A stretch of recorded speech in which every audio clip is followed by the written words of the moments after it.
السلام عليكم أيها المتابعون الكرام، شكرا لكم أيها الطيبون، شكرا على كل شيء تقدمونه لقناة سيمو نيوز. أتمنى من الله سبحانه وتعالى أن أكون عند حسن ظنكم، ونقول مرحبا بالمشتركين والمتابعين الجدد، وأتمنى من الله سبحانه وتعالى أن أكون عند حسن ظنكم. الإخوة، كما ترون أنا متواجد تحت قنطرة الحسن الثاني. هذه القنطرة التي دخلت الخدمة قبل 10 سنوات عندما قام الملك محمد السادس نصره الله بتدشينها. وكما يعلم الجميع، مؤخرا أعطيت انطلاقات عملية أو أشغال صيانة هذه القنطرة، وتم تكليف 3 شركات بهذه المهام إضافة إلى مختبر LP2E. الأشغال في البداية الإخوة ركزت على ماذا؟ ركزت على صيانة ممرات مياه الأمطار. التركيز الأول كان على صيانة ممرات الأمطار أو الممرات التي تصرف لنا مياه الأمطار. الشيء الآخر، تم التركيز على صيانة الخرسانة من خلال إزالة الشوائب التي علقت بها. فكما يعلم الجميع أي قنطرة أو أي حائط أو أي أرضية تمر عليها الأمطار، تتأثر بالأمطار، تتأثر بالحرارة، تتأثر بالمياه، تتأثر بالرطوبة، إضافة إلى عوامل التخريب البشرية.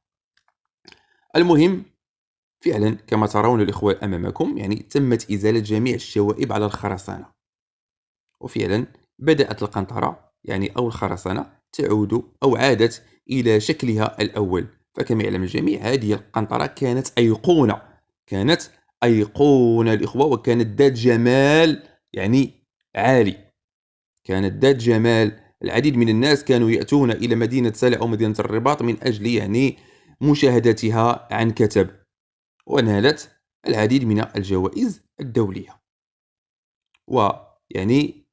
يمكن لنا أن نفتخر بها، نحن كسلاويين ورباطيين، أن نفتخر بهذه القنطرة إضافة إلى قنطرة محمد السادس المعلقة. إذن الإخوة، القنطرة ما زالت في إطار الصيانة. هناك العديد من الأعمال تجري، لا نريد في الحقيقة في الأحيان إزعاج العمال. المهم، الأشغال تسير وفق المخطط، وأتمنى من الله سبحانه وتعالى أن يجعل لكم الإخوة هذا الفيديو في أحسن الأحوال.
أنا الآن الإخوة كما ترون متواجد فوق القنطرة لكي أظهر لكم بعض الأمور.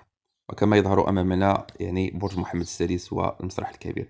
الإخوة، الإصلاحات ستشهد كذلك أو ستعم حتى فوق القنطرة. مثلا هذه الأخشاب التي توجد الآن على الجانب الأيسر، كذلك الإخوة سيتم تغييرها، والعديد من الأمور. كما ترون الإخوة، هذه القنطرة كما هو معلوم كانت بها إضاءة جانبية، كانت بها إضاءة جانبية كما ترون الآن أمامكم، كما أحاول الآن أن أظهر لكم.